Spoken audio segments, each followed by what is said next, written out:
Welcome back, guys. So as a VA, you need to be able to show your clients how to do delegation, how to do forwarding.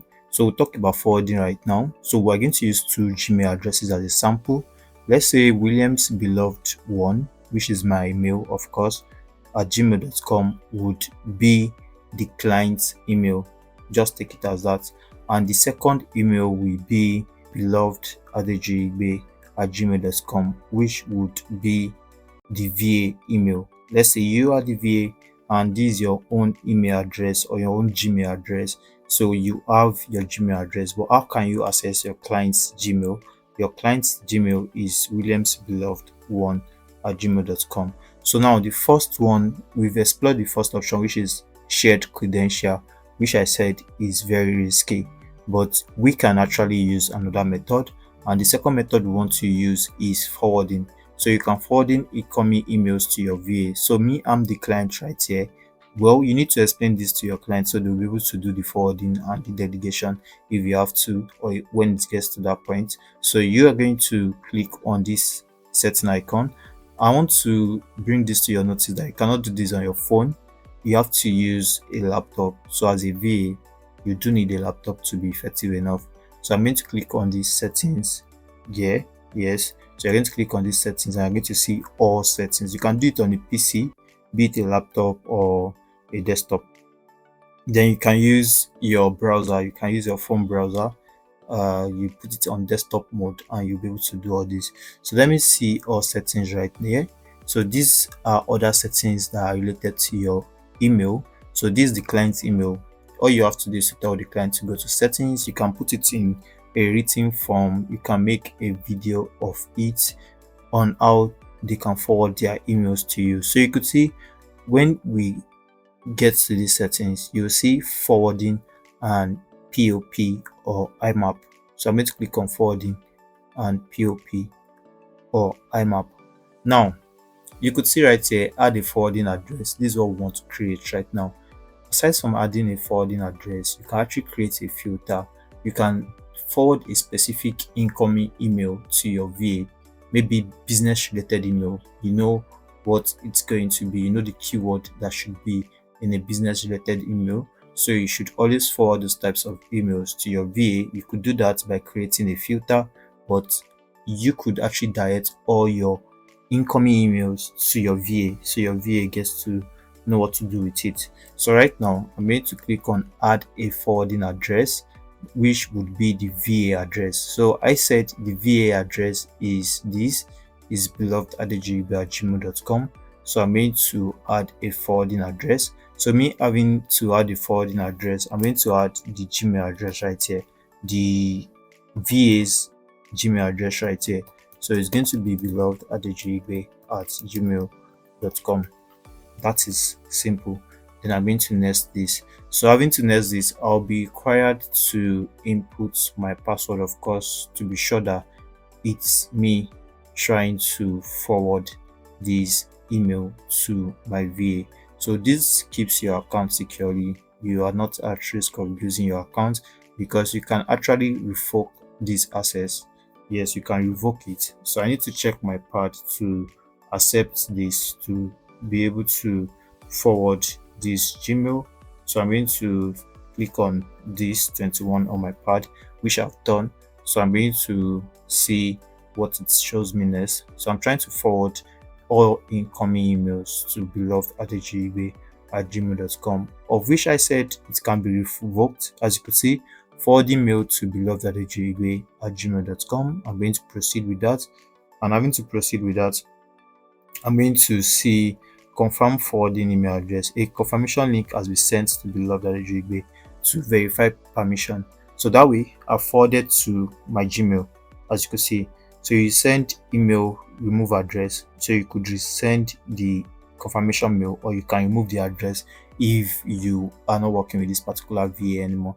So let me go to my VA Gmail. I'm the VA, like I said. So this is the VA account and the confirmation link has been sent.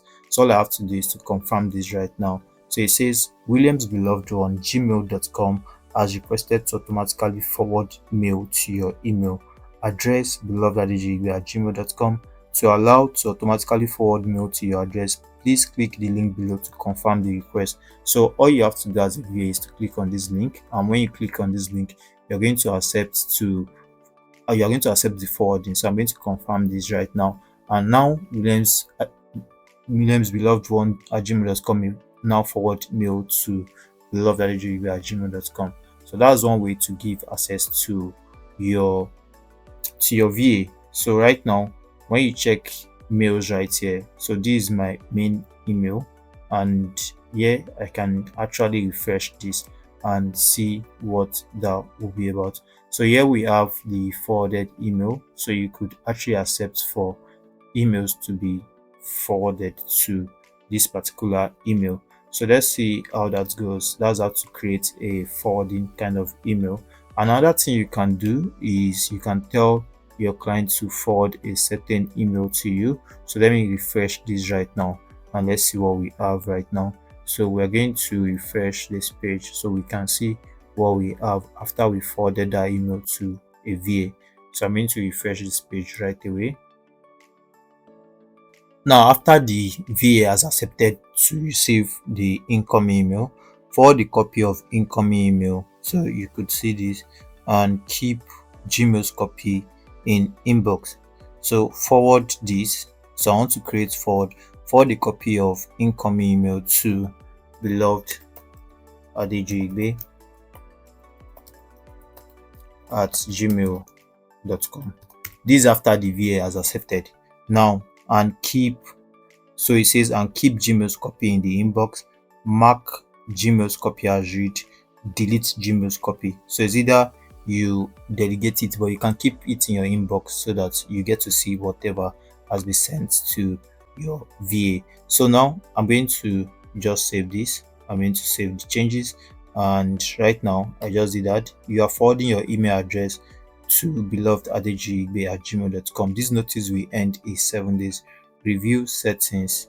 Okay, so that is perfect. So any email that comes here goes to this. So we can put that to test. So let's see. Let's try to send this. Let's try to send email to williamsbeloved1@gmail.com so we can see what it's going to be like. So let me get another email address. that I want to use to send an email to Williams beloved one. So I'm going to open a gmail.com. I'm going to open this right now, and right here I'm going to try to send an email to Williams beloved one at gmail.com. So let's see if the VA receives that. So let's do this right now. So I'm going to have something like this. So I'm going to say, let's do this. So I'm going to have something like this. Okay, so let me say I want to forward. Okay, yes, I want to forward this as an attachment to williamsbeloved.com and 1@gmail.com. So let's do that.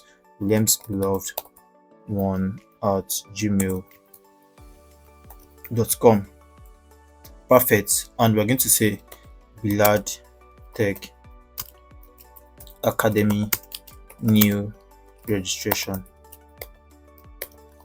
So let's have this sent right now. So I'm going to send it to williamsbeloved1@gmail.com, and I've sent it right there. So let's check this inbox. So let's refresh this. Let me just refresh and see if we have a new email coming in. So yes, here we are. So let's see spam. Maybe it's in spam. Maybe it's not in spam. So let me check inbox right now. So this is the mail right here. This is the mail I just received right now. So let me check the VA's email. As you could see, this is that same email. It has been forwarded to the VA. So the VA would see this as their own personal email. So this is what we were talking about. So this is Belad Creative Studio to williamsbeloved1@gmail.com. But you could see the account we are on is beloved@gmail.com. So that's how to create a forwarded email and all that. So you don't have to give your VA access to your mail to be able to access your mail. So that's how to go about that. I hope to see you in the next lesson. See you there.